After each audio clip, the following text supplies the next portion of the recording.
welcome back to Bountiful Gardens. It sure has been a soggy start to summer, but that's not stopping all these June blooms from flowering up a storm. All landscape plants depend on rainfall to grow and thrive. However, you don't want too much of a good thing. If you're facing issues with excess rainfall in your garden, I'd highly recommend planting a rain garden. But what is a rain garden? A rain garden is a great design solution in order to guide and move water into the landscape to control the speed of water as well as where it goes in your landscape. With so much water gathering in one space, it's important to choose plants that are appropriate for said space. You will want to have plants that can tolerate wet soil, as well as intermediate moist soils, and average soils that would be on the higher parts of the rain garden.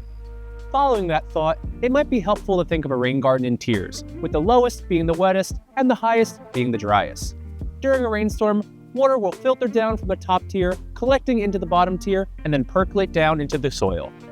Your rain garden can be as big or as small as you want to be, from a multi-tiered masterpiece to a small strip at the end of your downspout. Now that we have a better understanding of rain gardens, it's time to learn what plants we can fill them with. To introduce some of the best rain garden friendly plants, let's hand things off to Ike and Amelia at Bountiful Gardens Ewing. What's great about planting perennials in your rain garden is that once established, they send down really strong taproots that help to improve soil permeability. This Helianthus or false sunflower, for example, can handle all sorts of soil conditions from really damp soils to really well draining, making it perfect for the middle tier of your rain garden. These are native trees called Buckeyes. They'll tolerate shade to part shade and would be a great option for the upper or the middle tier of your rain garden. Phlox is a sun-loving perennial that would make a perfect addition to the middle tier of your rain garden. Goldenrod is another wonderful perennial for the middle tier of your rain garden because it can handle short periods of sogginess. It'll also provide you with some really nice height and texture. If your rain garden is in a damper, more shaded area, you can plant perennials like this Dicentra or bleeding heart. It can handle a lot more water, meaning it's great for the lower level of your rain garden. And if you're looking for some interesting foliage to soak up that extra water, Rodgers flower or ferns are going to be great options for either the middle or lower tiers of the garden.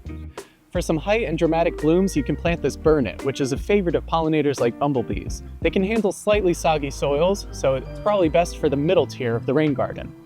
Milkweed is a monarch's dream native perennial. It loves full sun and would be a great option for the middle tier of a rain garden. American water willow is a native aquatic plant that would thrive in the bottom tier of a rain garden as it can tolerate standing water. For some bright blooms for the upper tier of your rain garden, Coreopsis is a fantastic option if you want something that'll bloom from June to the end of summer. Another great pick for the top spot of the rain garden is going to be Catmint because it can handle moist areas but is also drought tolerant. Clethra are an extremely versatile native shrub. They'll tolerate anywhere from full sun to shade and would be a great addition to the middle or lower tier of your rain garden. Planting a rain garden is a great way of beautifying your landscape while also dealing with any issues you might have with excess water. And if you plant it smart, you'll be providing plenty of pollen, nectar, and habitat for local wildlife. And don't be daunted. If you need help designing or installing your rain garden, our expert team is here to help you every step of the way. So what are you waiting for? Come on down to Bountiful Gardens and start planting more today. Thanks for watching. If you liked this video, be sure to like it down below and leave a comment if you had any questions about rain gardens or suggestions for videos in the future. And of course, subscribe to our YouTube channel so you can see more videos like this in the future. Thanks, and happy planting.